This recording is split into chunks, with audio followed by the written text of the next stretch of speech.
भाष्य की रचना की। उन्होंने बहुत विस्तार किया वेदों और पुराणों का। आज जो भी हम पढ़ रहे हैं, हमारे पुराण, उपनिषद, वेद, महाभारत, वो सब महर्षि वेदव्यास की देन है।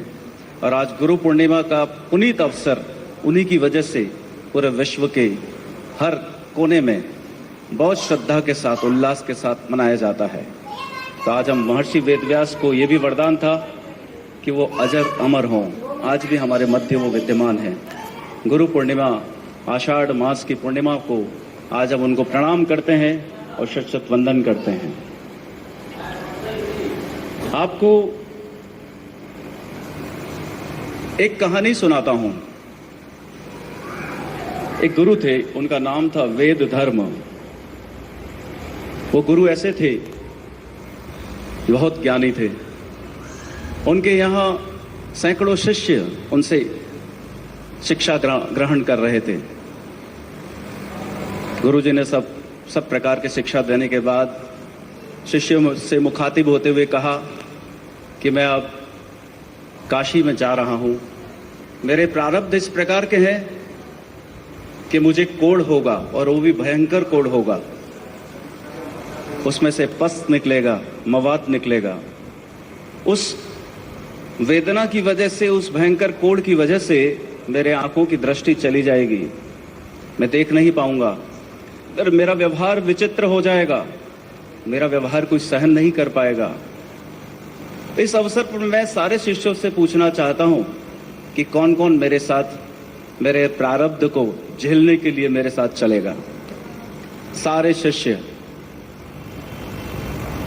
शांत हो गए, मौन हो गए।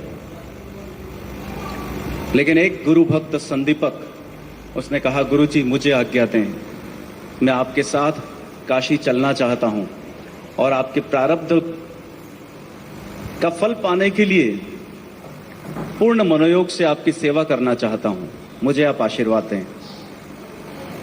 गुरु ने बहुत रोका, बहुत समझाया, आसान नहीं है रहा। लेकिन संदीपक गुरु भक्त था, उसने चरण पकड़ लिए गुरु के, मुझे तो आपके साथ ही जाना है। काशी गए, प्रारब्ध शुरू हुआ। गुरुजी को कोढ़ हो गया, और इतना कोढ़ कि गुरुजी के हर अंग से पस निकलने लगा। दुर्गंध से सन गए गुरुजी, निर्बल इतने कि वो खड़े नहीं हो सकते, और जहां वो विश्राम कर रहे थे वहीं मलमूत्र त्यागने लगे। इस अवस्था में गुरु भक्त संदीपक ने उनकी खूब सेवा की, प्राण प्रण से सेवा की। व्यवहार इतना विचित्र हो गया कि कई बार गुरुजी उसे लात मार देते, चला जा यहां से, क्यों आया है यहां, मेरी सेवा करने की कोई आवश्यकता नहीं। बहुत विचित्र व्यवहार। एक साधारण व्यक्ति के व्यवहार को व्यक्ति झेल सकता है, लेकिन उस व्यक्ति का व्यवहार इतना विचित्र हो जाए तो कौन उनके पास टिकेगा और रहेगा। लेकिन संदीपक उनके पास लगातार बने रहे। वर्षों बीत गए। संदीपक की गुरु भक्ति और सेवा करते करते उसकी सब कामनाएं समाप्त हो गई, उसकी सब इच्छाएं समाप्त हो गई। इस गुरु भक्ति को देखकर भगवान शिव संदीपक के पास आए। दरवाजा खटखटाया, कुटिया से संदीपक बाहर निकला।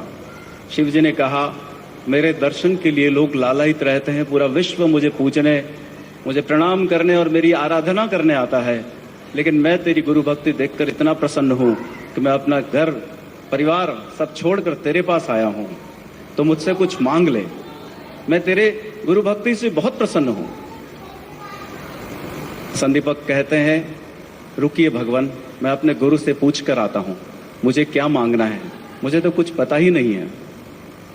वो दौड़ा दौड़ा जाता है और गुरुजी को प्रणाम कर कहता है खुश होकर, गुरुजी दरवाजे पर शिव भगवान आए हैं और वो पूछ रहे हैं कुछ मांगने के लिए, और मैं चाहता हूं कि मैं आपका स्वास्थ्य मांग लूं, मैं आपको स्वस्थ देखना चाहता हूं। गुरुजी आप आदेश दे तो मैं शिव भगवान से अभी स्वास्थ्य आपके मांगने की कामना करता हूं। तो गुरुजी ने उसे दुत्कारा, उसे प्रताड़ित किया शब्दों से, और कहा कि तू सेवा करना नहीं चाहता ना, इसलिए नाना प्रकार की बातें कर रहा है। मैंने तुझसे कहा था चला जा, ये बहुत दुर्गम रहा है, लेकिन तू माना नहीं। अब तू बातें बना बना के किसी भी प्रकार से मेरी सेवा छोड़ना चाहता है, इसीलिए तू ऐसी बातें कर रहा है। तो उसके आंखों में आंसू आ गए। वो दौड़ कर गया शिव भगवान के पास, क्षमा करना, मेरे गुरुजी की सेवा का समय हो गया है, मुझे आपसे कुछ नहीं चाहिए, आप पधार जाइए। शिव भगवान पुनः चले जाते हैं अपने दरबार में और भगवान विष्णु को कहते हैं ये बात कि मैंने जीवन में ऐसा गुरु भक्त कहीं नहीं देखा। विष्णु भगवान आते हैं, अवतरित होते हैं उसी प्रकार से, और वो प्रणाम करता है और कहता है, इस तीनों लोगों के स्वामी, आप कुछ देना ही चाहते हो अगर मुझे, तो मुझे जीवन के अंतिम क्षण तक गुरु की सेवा का वरण दो, मुझे और कुछ नहीं चाहिए, मैं गुरु भक्ति में सदैव रत रहूं, इसके अलावा मुझे इस जीवन में कुछ नहीं चाहिए। तथास्तु कहते हैं भगवान विष्णु और कहते हैं कि जाकर तेरे गुरु से मिल। और संदीपक कहता है कि गुरु भक्ति की वजह से ही तो आप मुझे मिले हैं, गुरु चरणों की वजह से ही तो आप मुझे प्राप्त हुए हैं, इसलिए गुरु की भक्ति को छोड़कर मैं कहीं और कुछ चाहता नहीं आपसे।